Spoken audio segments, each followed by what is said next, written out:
Well, good morning, everyone. Welcome to the webinar. I'm Rick Andrejczyk. I'm a senior consultant and a project manager with Encompass Solutions. I've been working with implementations probably longer than I want to think about. We are here today to talk about how an implementation can be successful and, if managed right, much less scary than it might seem. Most of our clients are afraid of the disruption and risk to their business, and Michelle Markowski is going to touch on a number of points that her organization took to minimize disruption and risk. We won't be having a Q&A session on this webinar to keep our timeline, but we will try to keep it within 30 minutes. But we welcome your feedback and questions. Please send them to us. Details will be at the end. Or visit our website's contact form. Michelle will try to reply to any questions you send via email. Michelle is an experienced CFO. We look forward to hearing her thoughts on her time implementing ERP. Michelle, if you want to go, take it away now. All right, thank you, Rick. Hello, everybody, and thank you for attending today's webinar. My goal is to help your companies minimize the risk associated with ERP implementations or upgrades, and hopefully by sharing some of my experiences, both the good and the bad, you will be able to avoid the pitfalls and help ensure your implementation is successful. This is a topic that I'm extremely passionate about. After we went live, reflected on our journey and contacted Encompass and asked them how I could help get the word out to my peer group, because I felt that after going through this, it was going to be something I wanted to share with people, not by a Google page or a white paper, but by an actual customer experience.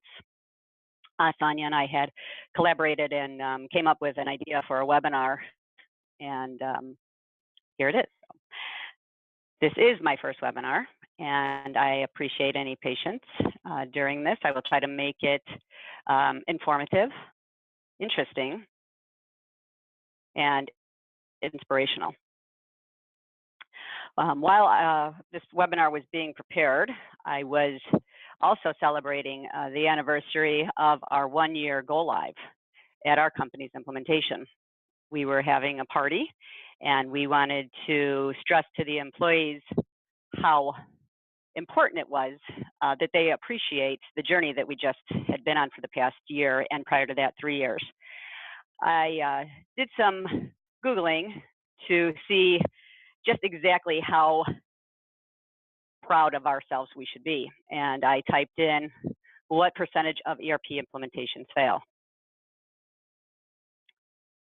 Results were as follows. According to Gartner, 75% of all ERP projects fail. Panorama lists 72%.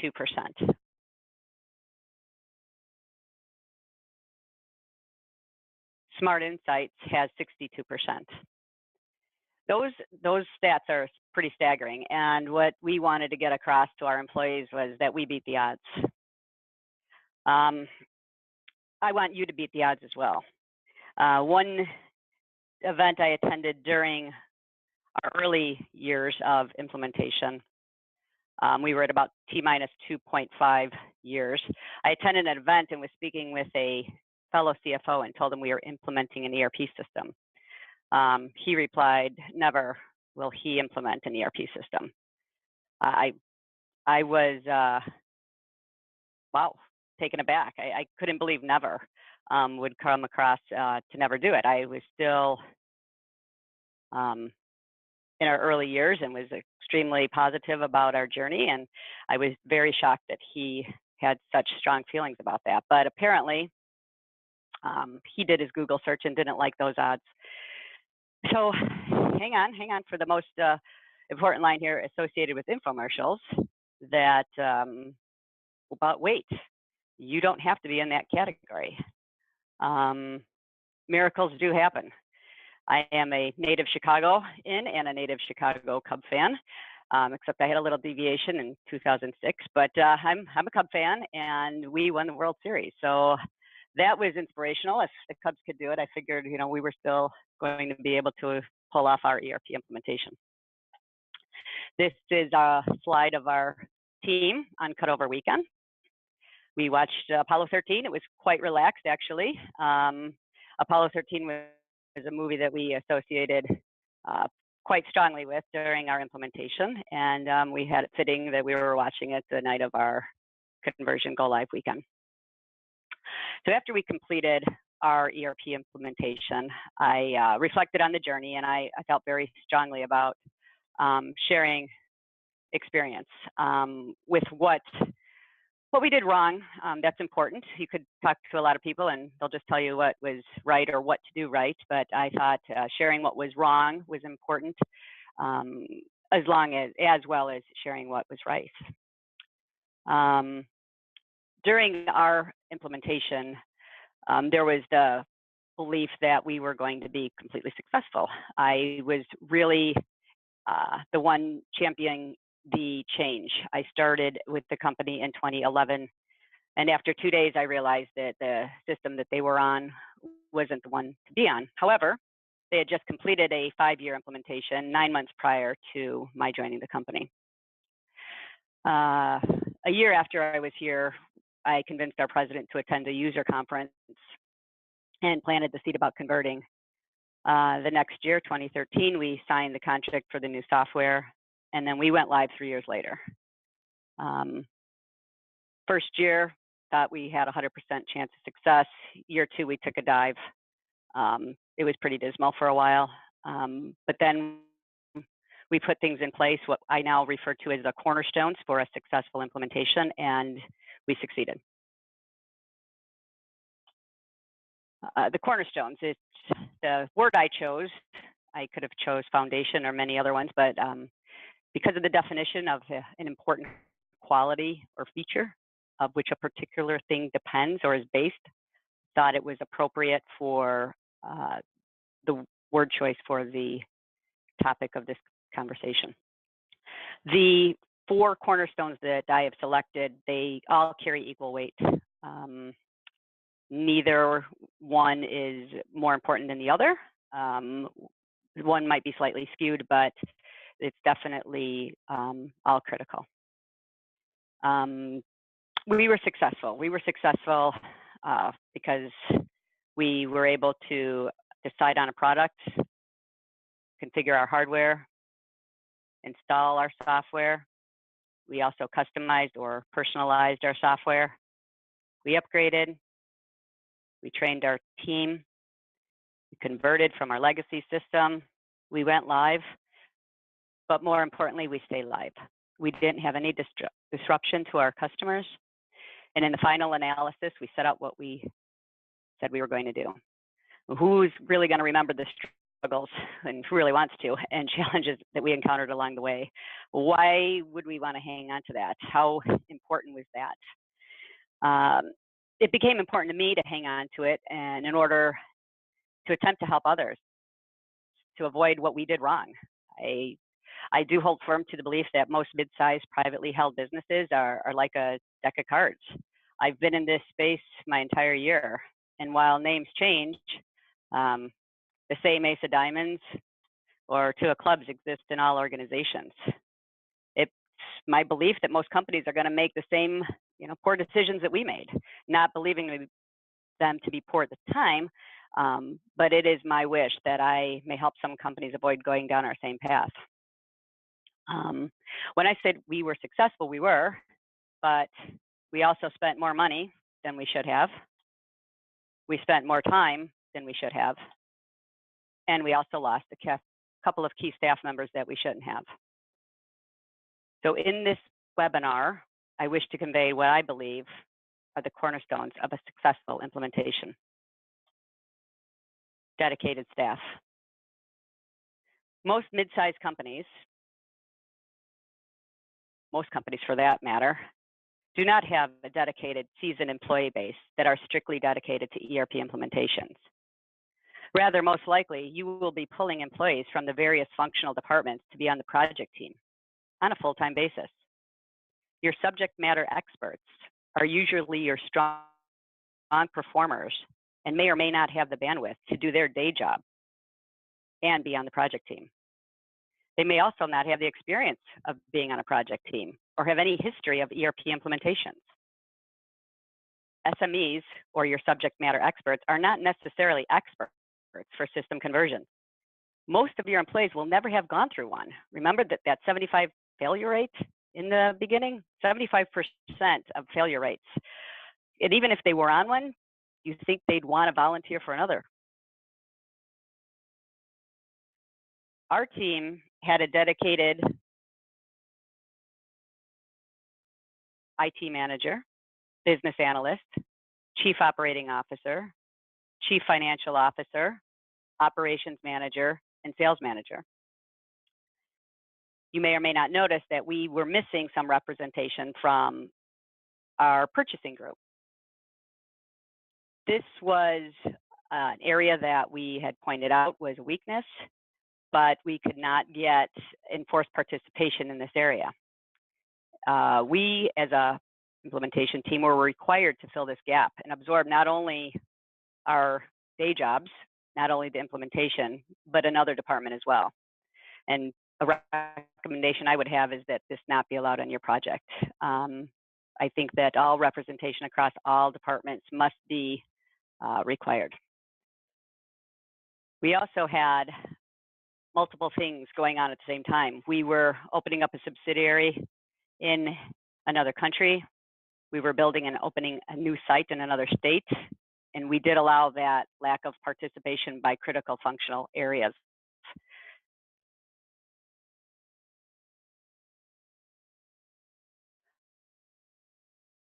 Regarding the cornerstone for the dedicated staff, I would require participation and involvement from all business units. Your team is going to be burdened enough. Also, attempt to isolate the timing of your ERP implementation away from other significant projects. This may or may not be an option at your company, but I would highly advise if you could do that. Again, minimize and avoid distractions that derail a project. And then set the expectations for the team. How much time is expected to be dedicated to this implementation? A lot of this may appear as common sense. A lot of this may appear as pretty basic, and generally it should be. This doesn't have to be over-engineered, but some basic things do get lost in your in the hecticness of the ERP implementation. Again, identify the goal, cornerstone number 2. Due to the structure of our company, we have overseas shareholders, and our project sponsor is not really fond of corporate red tape. It was very difficult for us to formalize the project planner structure. Due to this lack of formalization, we were unable to really get the goal established. The team knew that this was critical, but we were unsuccessful in getting the buy-in from the shareholders of the project sponsor. And we did not hold firm on this. We proceeded to implement or convert, and it came back to hurt us in the end. We also utilized our operations manager to be our project manager, but I'll cover that in the next slides. The team believed on the goal was that scope was the most important. Unfortunately, this was not what the shareholders felt, but being that we had all those projects going on simultaneously with the key members of the team also working on those other projects, we did not think that time was the goal. Budget might have been a close second, but the project reports that we were issuing were going on red. We stopped issuing them, and then we all decided internally that scope was the goal, and we proceeded. When the shareholders did stop the project 2 years into it, we then found out that time was the goal. That was an issue. So please pick one, commit, and communicate. It is critical that the goal be established by all members of the organization, including the shareholders, stakeholders, project sponsors, to avoid wasting time justifying why you thought one goal was more important than the other, or why you chose to march to scope when they had in their heads that it was time. So please get that clarified. Professional project management, cornerstone number 3. I think I'm most passionate about this cornerstone because I feel this was our game changer. I don't know what to say. This was something that we thought in the beginning that we could handle internally, and that was a big mistake. We floundered with that. We had our operations manager dedicated 100% to the ERP implementation, and we picked that person due to his experience and talent, because he was experienced, he was talented, but he wasn't experienced in ERP systems. He had never been a project manager before. He was absolutely bright. He had support of the team. And we didn't really want to spend money on an independent project manager. When we looked at the budget initially and looked at what that might cost us, we shied away from that, and that was a big mistake. The money we spent or didn't spend in the beginning cost us a lot of money in the end. So having a professional project manager on your team is the one thing that will almost guarantee a success. If you don't agree with a dedicated staff or goal setting, that's not much I could. You're gonna go down that path. But the project manager, I could almost guarantee that that's going to be detrimental to your project. Don't think that those upfront costs saved will return any investment value for you at the end. The professional project manager was able to engage our shareholders and project sponsors, where our internal project management could not. The professional project manager, they're independent. There's complete autonomy for them to issue information. They're unbiased. They are brought in to make sure that the project is a success. They have a professional toolkit. They have all kinds of tools at their disposal to help manage issues, to help manage the timeline. They have experience. This is a skilled, trained profession that operates regardless of what industry they're in. They are unemotional. They act as a mediator. They drive the project. They do formal reporting. And they'll have respect from the shareholders and the project sponsors.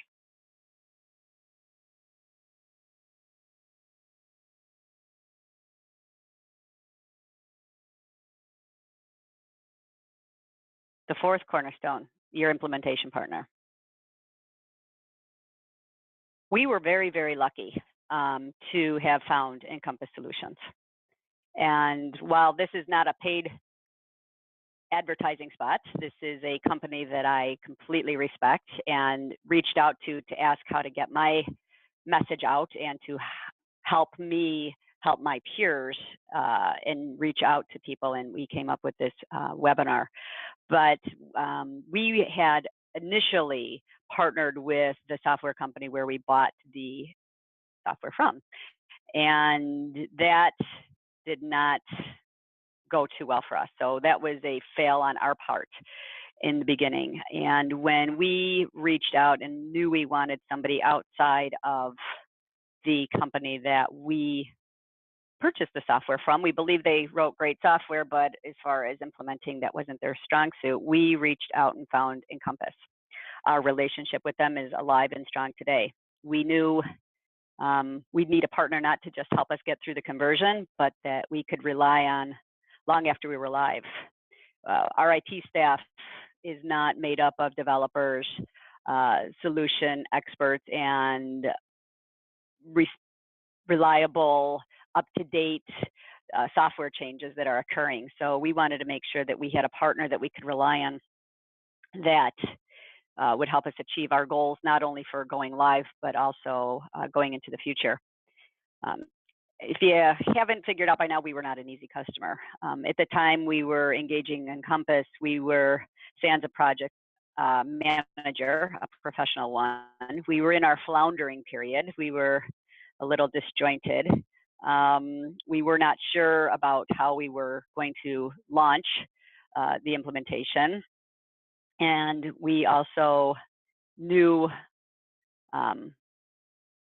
well, we felt we knew a little bit more than we really did at the time. So we went on a search, we found Encompass, and at the time we had the idea that we were pretty unique and needed to fully customize our software. Encompass walked us through our beliefs. They provided the talent that we needed, the direction that we needed, the expertise that we needed in our software. They provided a wealth of talent base for us to choose from and to work with. Their service was extraordinary. Their depth of experience between the resources that they could give to us to provide was critical, as well as their knowledge base.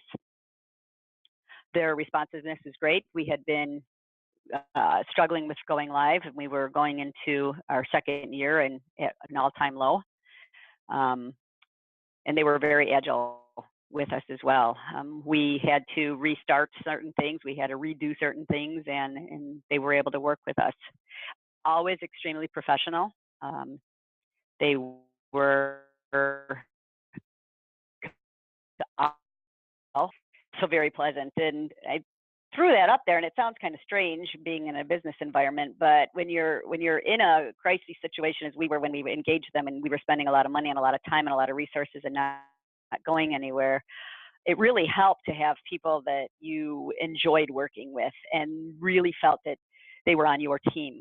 So I threw pleasant up because that was the word that came to mind. It was a very pleasant relationship, and they are a very pleasant company to work with. Everything from their managing directors all the way to their programmers and their functional area experts. So that concludes my 4 cornerstones of information needed to help you achieve success. Make sure your staff is dedicated. Make sure you identify your goals. Make sure you have professional project management, and choose an implementation partner that is as good as Encompass. I wish you all the luck.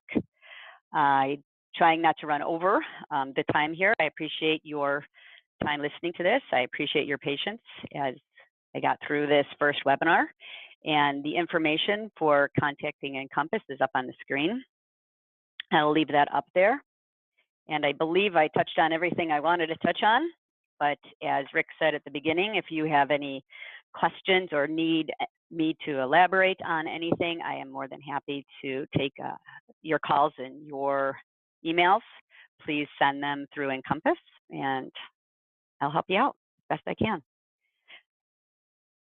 So thank you for your time, and have a wonderful day.